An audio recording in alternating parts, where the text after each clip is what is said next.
We've been talking a lot about how to improve your gut health through diet and lifestyle. So let's dive a little bit deeper into the changes that you're making on your plate to improve your gut health. Today is your crash course on going gluten-free. What is gluten, and is it really that bad for us? Do we really need to eliminate it? Gluten is a protein that is found in wheat, barley, and rye, and most often through cross-contamination in oats. But you may be more familiar with the foods such as breads, pastas, bagels, donuts, cakes, cookies, pastries, all of the baked goods, waffles, pancakes, like so many different things. And it's often hidden in places you might not suspect, like soups, dressings, marinades, imitation crabs. So those California sushi rolls contain gluten. Soy sauce contains gluten. Twizzler candies contain gluten. It's like you want to throw your hands up like, what doesn't contain gluten? Well, let me help answer that for you. We are looking at any type of animal protein. So meat, fish, seafood, veggies, fruit are all naturally gluten-free, as well as nuts and seeds, good healthy fats. So there are a lot of things that are naturally gluten-free. Potatoes, sweet potatoes and white potatoes. You will also have gluten-free grains like rice and quinoa. So there is a plethora of options to eat whole foods that are naturally gluten-free.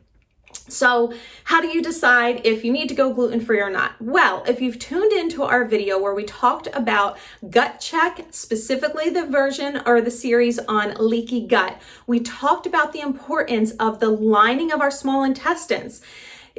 Ideally, that has a tight junction there that nothing but the nutrients can get past. However, we talked about diet and lifestyle factors that can weaken that lining and allow undigested food particles to seep through that lining, get into our bloodstream. The immune system suspects something that is a foreign invader and starts that immune response, which can trigger that autoimmunity to begin. So what are the foods that are triggering that? Gluten and dairy. That is why we want to eliminate it. But you may be asking, I don't know if I have leaky gut or not. First, if you have an autoimmune diagnosis, it's pretty much assumed from a functional medicine standpoint, leaky gut is present. If you don't have an autoimmune diagnosis, but you experience any of these symptoms, you may want to consider eliminating gluten. Those symptoms can include fatigue, brain fog, gas, bloating, constipation, diarrhea, irritable bowel syndrome, joint pain, skin irritations, and even headaches, migraine headaches. These can all be factors of a sensitivity or an intolerance to gluten. Now you're noticing I'm saying a sensitivity or an intolerance because you don't have to have a diagnosis of celiac to have a reaction to gluten. I do not have celiac, but I have a strong reaction and strong intolerance to gluten. So here's what you can do if you suspect leaky gut or an intolerance or sensitivity to gluten. Eliminate it from your diet for 30 days. 30 days is going to give you a good perspective on how your body feels without gluten in your digestive system.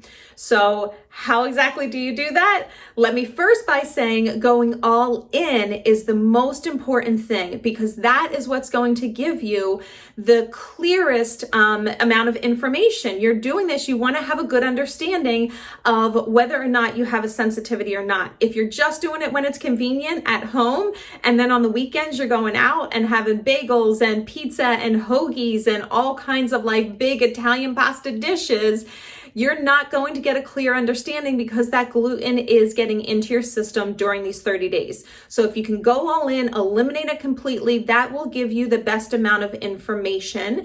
And then at the end of those 30 days, you can assess, how do I feel? What information did this experience give you? I will tell you, most often people tell me, Aline, I feel so much better. Quite honestly, I didn't know I could feel this good, that I don't even miss the gluten. I like the foods that I'm eating. I'm just going to stay gluten-free. So that's what most people end up doing. And I kind of have to agree, because we know that our body is meant to feel better. We're meant to have thriving energy. We're not meant to have chronic aches and pains and digestive issues and headaches. So if we can eliminate the thing that is causing that and get back to living the way that we have always wanted to, it's something that is so motivating. So then the craving for any particular food kind of falls by the wayside, because you're motivated based on how you feel. That is so key to get to that point there. All right, so now let's dive into what this looks like: breakfast, lunch, and dinner, and snacks and weekends. So first, breakfast. This can be the trickiest one for sure, because most often we're thinking of bagels and waffles and pancakes and cereal, gluten. So a smoothie is a surefire, like easy thing that you can use. And most people do start with that. A breakfast hash is also a great thing to meal prep on the weekends. That's what I love doing. Throw some sweet potatoes, some kale, some ground turkey or ground beef, mushrooms, onions, peppers, lots of different things that you can enjoy in that breakfast hash. Or a gluten and grain-free porridge. These are some of the recipes that I share in my group coaching program, and I will tell you that grain-free porridge is always one that people are surprised is a fan favorite. So lots of options for breakfast. It just becomes more non-traditional. So it's just this learning curve that you're getting through. Lunch, obviously we know that we can have a salad, but you might want to go beyond the salad depending upon what season it is for you. Maybe you're having soups, stews, or chili. Or maybe you're having a stir fry that you've meal prepped at the beginning of the week. Or better yet, have an extra serving of dinner prepared that you can package up and have leftovers for the next day's lunch. Dinner does tend to be the easiest because you can get the most creative with it. So protein and some type of veggie. You can have chicken, barbecue chicken with a side of mashed cauli. You can have some salmon and some Brussels sprouts. Add some bacon in there and then it's really good. Or you can do a bunless burger with a side of sweet potato fries. Lots of different options for you for dinner. What does that look like on the weekends though? Let's dive into the weekends, because that is when we can get tripped up. We want to be social, we want to go out, or maybe we just want a little bit more of a splurge type food. If you are eating in, you can make a gluten-free pizza. Here is the pizza crust that I use and love. This is not something that I have on a regular basis, but on the weekends, it's a great option. It is wholly gluten-free by Wholly Wholesome, and it is a great gluten-free pizza crust. So it's a frozen crust that you pick up in the freezer section of your grocery store, thaw it out, roll it out. I usually sprinkle some cassava flour on top just to kind of prevent it from sticking. Pop it in the oven with some sauce, some non-dairy cheese, and you are good to go. So that's a great option if you are dining in. If you want to do takeout, Chinese or sushi, just make sure that the sauces don't contain gluten or nothing's in like a fried tempura batter. So some like salmon avocado rolls, tuna avocado rolls, cucumber rolls, lots of good options for you there. But did you know soy sauce contains gluten? This is my favorite alternative to soy sauce. It's gluten-free and soy-free. As you can see, the bottle's empty.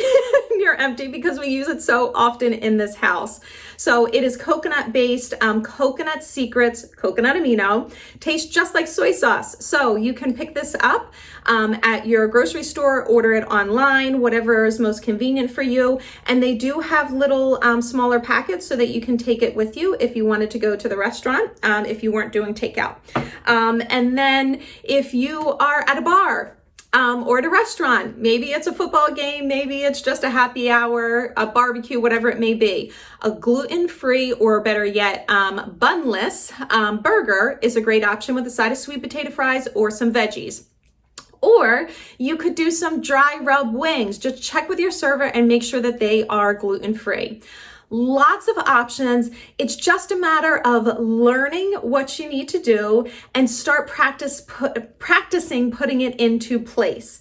So if this is something that you are curious learning more about, I would love for you to be part of my group coaching program. I share all the recipes, all the tips, the brand recommendations, lots of resources, not only from me, but from all of the other lab members, group members around the world. That is the beauty of it. We are tapping into an international community of a wealth of knowledge. If you are interested in that, click the link below and you can learn more about my group coaching program.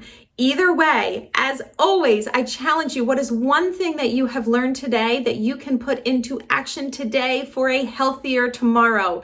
You, your health, your life is worth it.